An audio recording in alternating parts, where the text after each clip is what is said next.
कर लेते हैं अगली खबर का। लोकसभा में अखिलेश यादव ने बड़ा बयान दिया है, तो यह बड़ी और अहम जानकारी आपको दे रहे हैं। लोकसभा में जमकर गरजे अखिलेश यादव। अखिलेश यादव ने बड़ा बयान दिया। उन्होंने कहा कि केंद्रीय बजट को लेकर मोदी सरकार पर तंज कसा। उन्होंने कहा कि बजट का कोई विजन नहीं है, ये लोग बातों का हवा महल बना रहे हैं।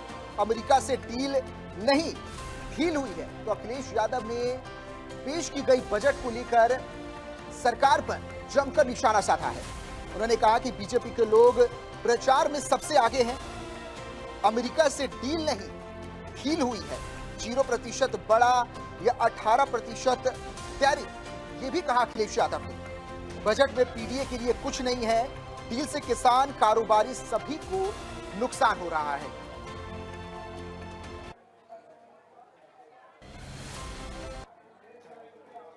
तो लोकसभा में बोलते हुए अखिलेश यादव ने सरकार पर जमकर निशाना साधा। सरकार द्वारा पेश की गई बजट को लेकर सरकार पर निशाना साधा। बीजेपी पर निशाना साधते हुए अखिलेश यादव ने साफ तौर पर कहा कि बीजेपी के लोग प्रचार में सबसे आगे हैं। अमेरिका के साथ जो डील हुई वो डील नहीं बल्कि ढील है। ज्यादा जानकारी के लिए सिद्धार्थ प्रताप सिंह हमारे साथ जुड़ चुके हैं। सिद्धार्थ, लोकसभा में जमकर गरजे अखिलेश यादव। सरकार द्वारा पेश की गई बजट को लेकर उन्होंने सरकार पर तंज कसा है, जमकर हमला बोला है। क्या पूरी जानकारी है? देखिए, बिल्कुल रोहित, आज अखिलेश यादव पूरी तरीके से केंद्रीय बजट को लेकर कहीं न कहीं नाकामी गिनाते रहे और खास करके बताते रहे कि बजट में ऐसा कुछ नहीं है, आम आदमी के लिए कुछ नहीं, पीडीए के जो लोग हैं उनके लिए कुछ नहीं है। उन्होंने कहा कि ये डील नहीं है, ढील है। तो कहीं न कहीं वो तंज कसते दिखे और लगातार वो बीजेपी को घेरते रहे और कहा कि बीजेपी सरकार हमेशा केवल प्रचार-प्रसार में विश्वास करती है, काम करने पर विश्वास नहीं करती है। और अखिलेश यादव का जो सबसे महत्वपूर्ण मुद्दा है, तो पीडीए की बात करते हैं। आज भी कहा कि पीडीए के लिए उसमें कुछ नहीं, इस बजट में कुछ भी नहीं है। अखिलेश यादव इसको लेकर लगातार कसते रहे, खासकर केंद्रीय बजट को लेकर सवाल उठाते रहे और बीजेपी को बताया कि वो हमेशा प्रचार प्रसार करती है और काम करने में विश्वास नहीं रखती है। तो अखिलेश यादव आज पूरी तरीके से बजट को लेकर सवाल उठाते रहे। जो केंद्रीय बजट पेश किया गया था, जिसमें बताया गया था कि विजन 2047 को लेकर काफी महत्वपूर्ण है और आने वाले समय में काफी दूरदर्शी होगा। जो बड़ी बड़ी योजना है उसमें काफी लाभ होगा। लेकिन आज अखिलेश यादव फिर एक बार घेरते हुए दिखे और लगातार केंद्र सरकार को वो घेरते हुए दिखे और बजट पर भी उन्होंने सवाल उठाया। उन्होंने कहा कोई विजन नहीं है।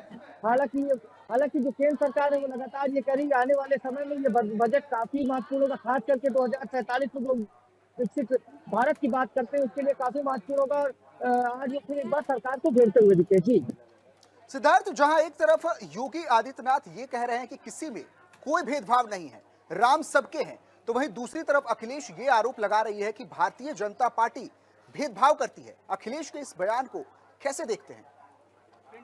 देखिए, बिल्कुल आपको बता दें, अखिलेश यादव लगातार ये कहते हैं बीजेपी हमेशा भेदभाव करती है और सबको साथ लेने की बात तो करती है, लेकिन जमीनी हकीकत ये वो किसी को साथ लेकर नहीं चलते। अखिलेश यादव इस तरीके का आरोप पहले भी लगा चुके हैं। आज भी वो लगातार ये कहते हैं भेदभाव की बात करती है और भेदभाव हमेशा बीजेपी करती है। और हालांकि बीजेपी ये कहती है हम हमेशा सबको साथ लेने की बात करते हैं, सबका साथ सबका विकास के विजन पर हम काम करते हैं। लेकिन अखिलेश यादव आज फिर सरकार को घेरते हुए दिखे। बजट पर उन्होंने सवाल उठाया। उन्होंने बताया कि पीडीए के लिए कुछ नहीं है और उन्होंने यहाँ तक कह दिया कि बीजेपी को प्रचार प्रसार में विश्वास करती है, बीजेपी किसी भी तरीके से काम नहीं करती।